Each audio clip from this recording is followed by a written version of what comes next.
BBC বাংলার সান্ধ্য অধিবেশন প্রবাহতে আপনাদের স্বাগত।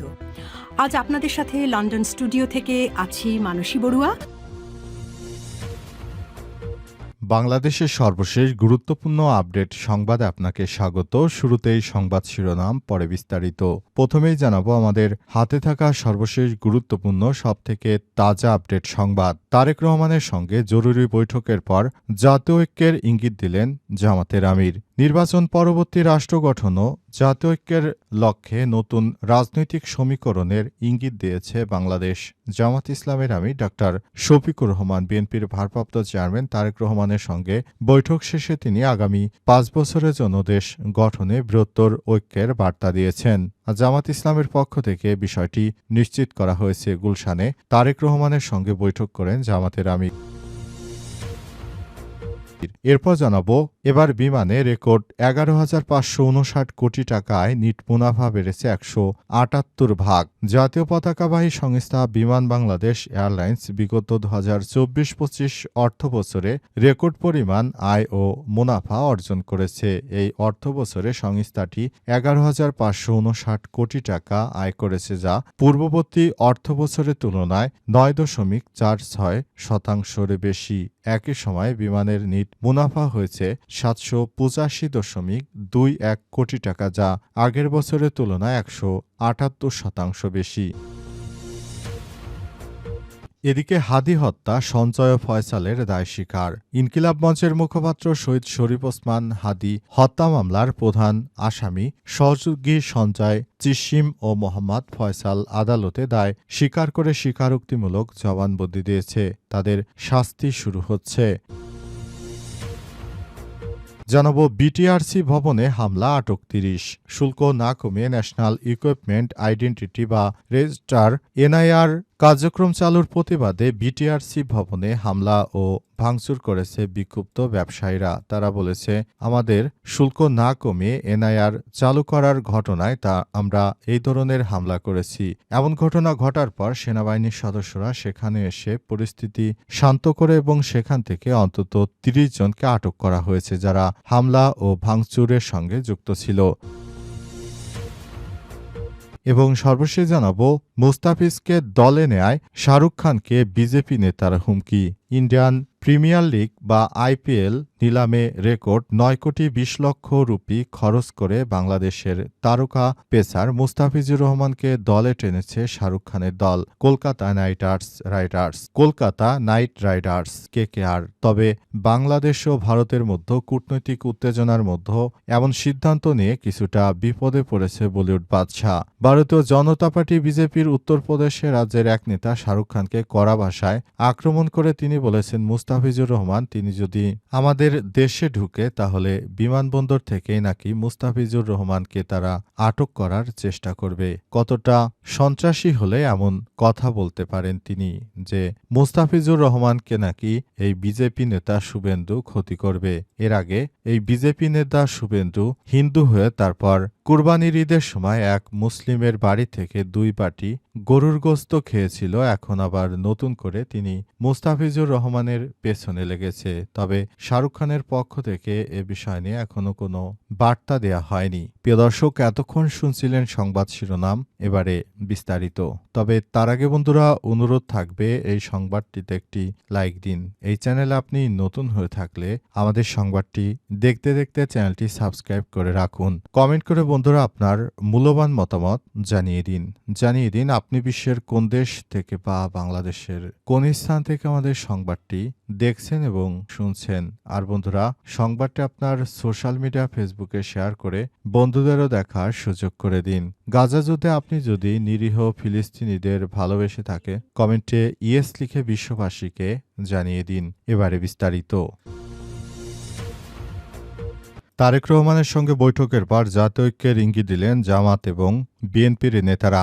নির্বাচন পরবর্তী রাষ্ট্র গঠন এবং জাতীয় ঐক্যের লক্ষ্যে নতুন রাজনৈতিক সমীকরণের ইঙ্গিত দিয়েছে বাংলাদেশ জামাত ইসলামের আমির ড শফিকুর রহমান। বিএনপির ভারপ্রাপ্ত চেয়ারম্যান তারেক রহমানের সঙ্গে বৈঠক শেষে তিনি আগামী 5 বছরের জন্য দেশ গঠনে বৃহত্তর ঐক্যের বার্তা দিয়েছেন। আজ বিকেলে রাজধানীর গুলশানে বিএনপির চেয়ারপারসনের রাজনৈতিক কার্যালয়ে তারেক রহমানের সঙ্গে এক বিশেষ বৈঠকে মিলিত হন জামাতের আমির ড শফিকুর রহমান। বৈঠক শেষে সাংবাদিকদের সঙ্গে আলাপকালে তিনি এ বিষয়ে কথা বলেছেন। এর আগে ড শফিকুর রহমানের নেতৃত্বে জামাতের প্রতিনিধি দল সদ্যপ্রাপ্ত সাবেক প্রধানমন্ত্রী ও বিএনপির চেয়ারপারসন বেগম খালেদা জিয়ার শোক বইয়ে স্বাক্ষর করেন এবং তার রুহের মাগফিরাত কামনা করেছেন। বেগম খালেদা জিয়ার প্রতি শ্রদ্ধা জানিয়ে জামাতের আমির বলেন, বেগম জিয়া গণতন্ত্র পুনঃপ্রতিষ্ঠা, নাগরিকদের অধিকার আদায় সংগ্রাম আজীবন তিনি ভূমিকা রেখেছেন। তার ভূমিকার কারণে আমরা জামাত ইসলাম আসলে রাজনীতি করার সুযোগ পেয়েছি, সেজন্য তার প্রতি আমরা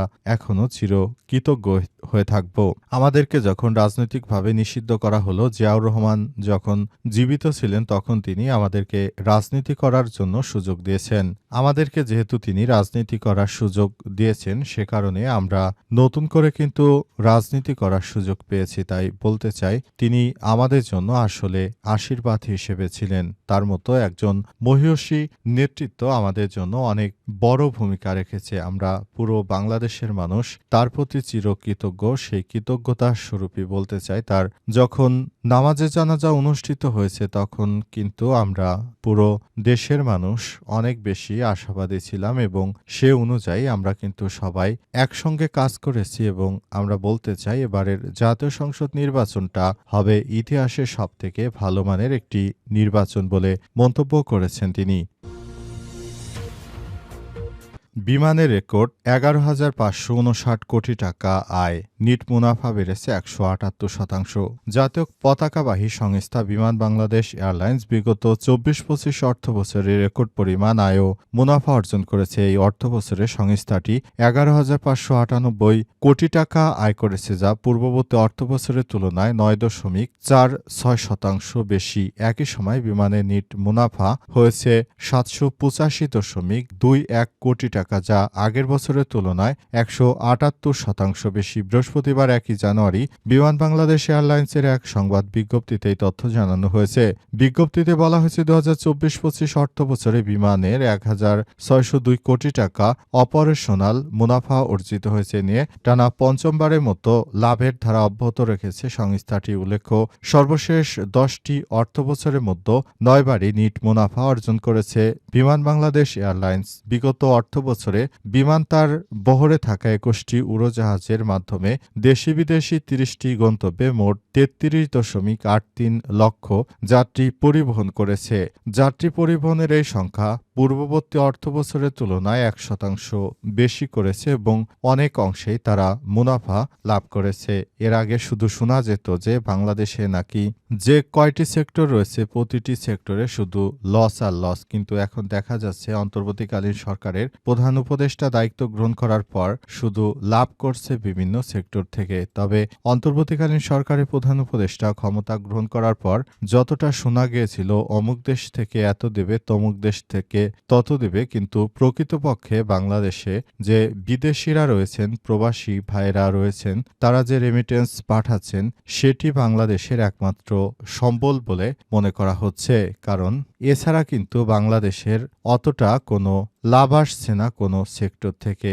অন্তর্বর্তীকালীন সরকারের আসার পর আমরা যারা মনে করেছিলাম যে এ সরকার ক্ষমতা আসার পর বাংলাদেশকে এই দেশ অত টাকা, ওই দেশ তত টাকা দেবে, কিন্তু প্রকৃতপক্ষে কোনো দেশই কিন্তু কোনো টাকাই দেয়নি। সব টাকাই বাংলাদেশের অর্জন করা। হাদি হত্যা সঞ্জয় ফয়সালের দায় স্বীকার।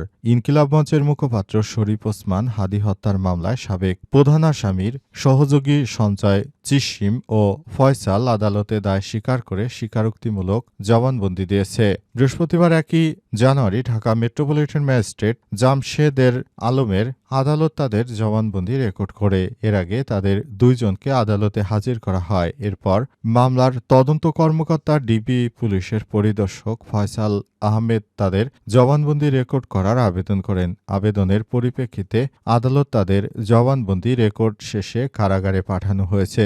এর আগে শহীদ শরীফ ওসমান হাদিকে হত্যা চেষ্টায় ব্যবহৃত অস্ত্র নরসিংদী জেলার সদর থানাধীন তরুয়া এলাকায় মোল্লাবাড়ির সামনে তরুয়াবিল থেকে উদ্ধার করে র্যাব। এর সময় ফয়সালকে আটক করা হয়। ফয়সাল প্রধান আসামি শুটার ফয়সাল করিম মাসুদের শালকের বন্ধু। গত 14 ডিসেম্বর ইনকিলাব মঞ্চের সদস্য সচিব আবদুল্লাহ আল জাবের বাদী হয়ে হত্যা চেষ্টার মামলাটি করেন। পরবর্তী মামলাটি 302 ধারায় যুক্ত করা হয়েছে। মামলায় এখন পর্যন্ত 10 জনকে গ্রেপ্তার দেখানো হয়েছে। গ্রেপ্তারকৃত আসামিরা হলেন প্রধান আসামি ফয়সাল করিম মাসুদের বাবা মোহাম্মদ হুমায়ুন কবির ও মোসাম্মদ হাসি বেগম, ফয়সালের স্ত্রী শাহেদা পারভিন সামিয়া, তার বান্ধবী মারিয়া আক্তার লিমা এবং শালক ওয়াহিদ আহমেদ শিপু। রেন্টকার ব্যবসায়ী মোহাম্মদ নুরুজ্জামান নোমানি ওরফে উজ্জ্বল ফয়সালের সহযোগী মোহাম্মদ কবির ভারতে পালাতে সহযোগিতাকারী সহ আরও বেশ কয়েকজন, তারাও দায় স্বীকার করেছে। বিটিআরসি ভবনে হামলা, আটক 30 জন। শুল্ক না কমিয়ে ন্যাশনাল ইকুইপমেন্ট আইডেন্টিটি রেজিস্টার বা এনআইআর কার্যক্রম চালুর প্রতিবাদে ভবন ভাঙচুর করেছে বিক্ষুব্ধরা। আজ ব্যবসায়ীরা তারা রাজধানীর আগারগাঁও তালতলায় এই ভবনটির উপরে তারা ভাঙচুর চালানোর ঘটনা ঘটায় এবং এই ভাঙচুরের মাধ্যমে তারা মূলত একটি বার্তা দিতে চেয়েছে সরকারকে, যেন দ্রুততম সময়ের মধ্যে সরকার এই শুল্ক কমিয়ে দেয়। কিন্তু সরকারের পক্ষ থেকে শুল্ক কমানো হয়েছে। আগে ছিল 61.78%, এখন 43.43% করা হয়েছে শুল্ক। কিন্তু ব্যবসায়ীরা বিকালে আজ এনআইআর চালু করার পর থেকেই তারা রাজধানী ঢাকার ওই এলাকায় গিয়ে তারা নতুন করে সবকিছু করতে থাকে এবং শেষ পর্যন্ত এই বিষয়গুলো সামনে আসার পর থেকেই সরকারের পক্ষ থেকে আসলে এই বিষয়গুলো দেখা হচ্ছিল এবং অবশেষে যারা ভাঙচুরের সঙ্গে জড়িত ছিল তাদের মধ্যে 30 জনকে আটক করেছে সেনাবাহিনীর সদস্যরা। জানা গেছে এরা হঠাৎ করে অতর্কিত হামলা চালিয়ে মূল ভবনের অবকাঠামোর ক্ষতি করার চেষ্টা করে। এজন্য তাদেরকে আটক করা হয়েছে। তারা ইচ্ছা করলে সরকারের কাছে তাদের স্মারকলিপির দাবি দেওয়ার বিষয়টি জানাতে পারত, কিন্তু সেটি না করে এই অনাকাঙ্ক্ষিত ঘটনা ঘটানোর ফলে তাদের বিরুদ্ধে ব্যবস্থা গ্রহণ করেছে এনবিআর।